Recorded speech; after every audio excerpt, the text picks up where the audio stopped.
Hey guys, so a while ago I made that video, about the Lost Shonen Jump manga, Asu wa Tsukameru ka. I'm probably pronouncing that wrong. I've probably been pronouncing that wrong. But I actually managed to get my hands on the weekly Shonen Jump issue where chapter 1 was published. I actually got this and scanned it a while ago, but I've been waiting on trying to find a translator who can translate this, but I haven't really been able to find anyone. So I might have to reach out to the scan groups that do scanlations of the manga that I like to read and see if they'll want to do it. But so far, I don't really have anything. But so far, I haven't been able to find a translator. And so yeah, here's a video of me unboxing it for the first time.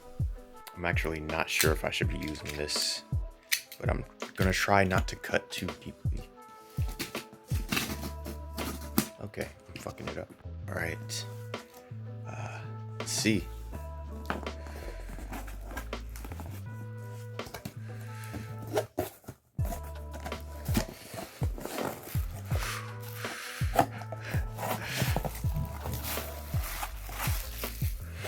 Oh wow, I feel ecstatic, All right, all right. Let's just flip it. Who cares? There it is. This was handled with so much care. Look, they got the bubble wrap, and then beneath it, they have they wrapped it in another thing of plastic. But yeah, look at it. Oh my god. It's so it's so clean. This looks like mint condition. Man. All right, so now that the plastic is off, the wear and tear does kind of show itself, you got it's a little bit brown, the pages are a little bit brown, and you got this crease thing right here. But and it smells a little bit funky too. But yeah, other than that, it's pretty good. So I guess yeah, let's just check the inside now. Here's a little something that's a little bit weird. So they actually have the table of contents in the back of the book, where if it was an English book, this would be the front, right? But since it's Japanese, this is actually the back. But this is the front, so when you open it, you get this little advertisement. I think it's some kind of cross promotion of one of the manga that were out at the time, and a zoo or something like that. And then you straight up go straight to Otoko Ippiki Gaki Daisho, which was this was actually one of the first manga to ever be published in Shonen Jump, and it was super popular, But yeah, I guess it's just kind of weird that the table of contents is in the back. Oh, it looks like somebody just died in the last chapter of the story, because he's saying "Nani," and then "Shinda." He's dead. Somebody's dead, I guess, and he's just now finding out. And here it is, "Asu wa Tsukameru ka." This is the cover, the color. I mean, the cover spread or whatever from chapter 1. And I guess we just started. This is so what it looks like is happened here is that they actually had it in a special different kind of paper, which is actually really cool because it is better preserved. It stays this better black colors, while some of these others, they kind of faded into this bluish color. I think that's what happened. But yeah. Now, it came to no surprise to me that the art is actually really good. It's really cool looking, to be honest. It's got, a lot of that early 70s manga feels to it or whatever.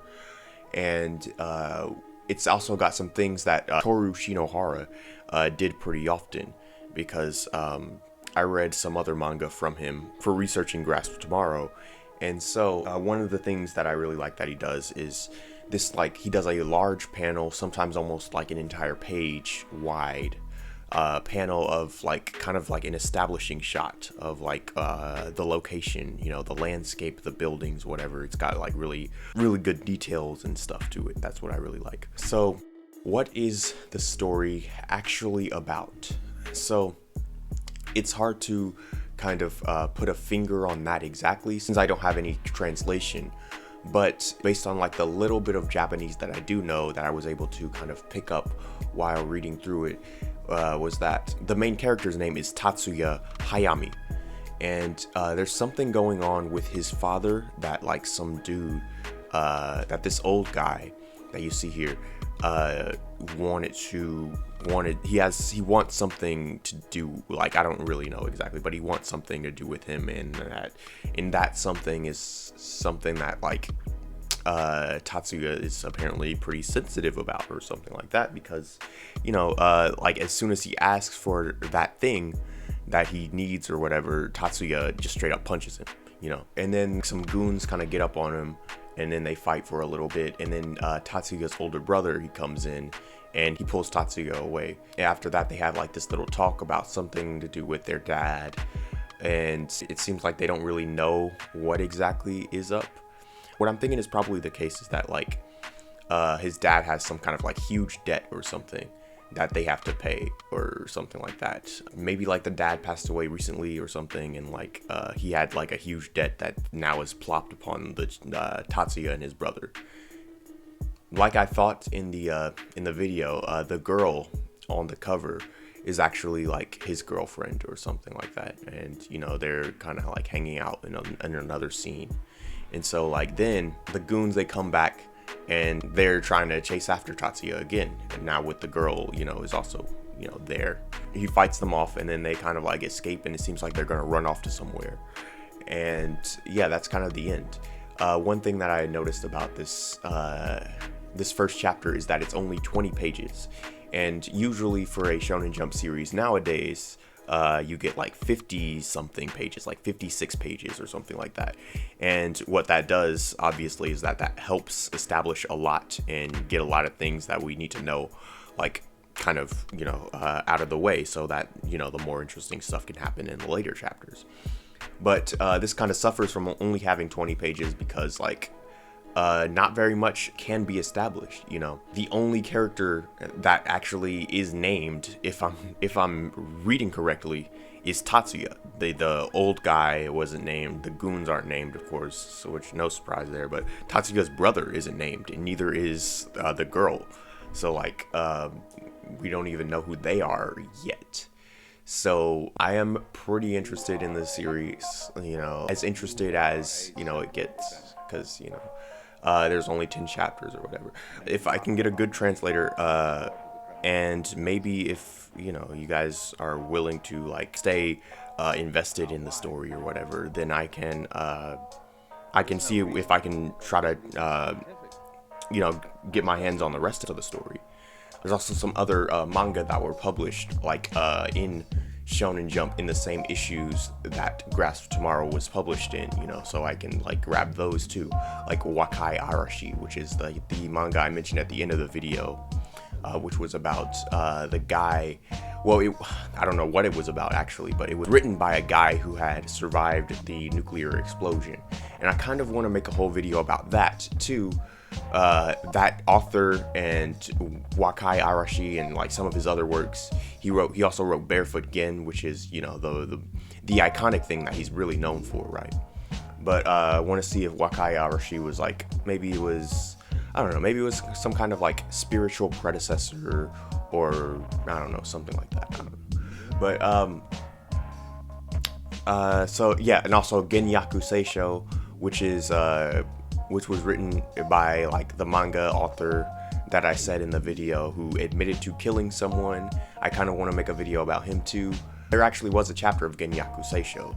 It's actually just like about like a guy who has a son, and like it's just like a bunch of moments of him like singing with his son and like having all these little like wholesome moments as like the years go by or whatever, and then all of a sudden like the guy just gets hit by a car and then he dies, and that's it. Like it's just it seems like it's just like Genyaku Seisho was just like pure edge, just pure edgy stuff, That's kind of, it seems like that's what all it was. I didn't have any scans of it because getting scans of Grasp of Tomorrow was actually kind of convoluted, or yeah, kind of like getting scans of Grasp of Tomorrow was kind of how do you say? It was a really roundabout sort of thing, because like I brought the book, went to the local library. Once I got there, I realized the librarian told me that there was no internet connection, so I had to have brought a flash drive. I didn't have the flash drive with me, and there wasn't really time to go back home and get the flash drive, so I just had to like basically, okay, so I did have it. There is a scanner at my house, but like it only scans one paper at a time, which can't work for a book.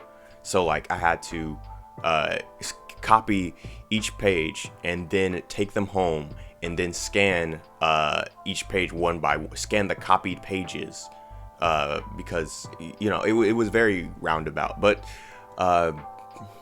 the process could be smoother now because I could just grab a flash drive. But yeah. And yeah, there you go. There's everything. I think that's all the new information we have on Grasp of Tomorrow. I'll talk to you guys later.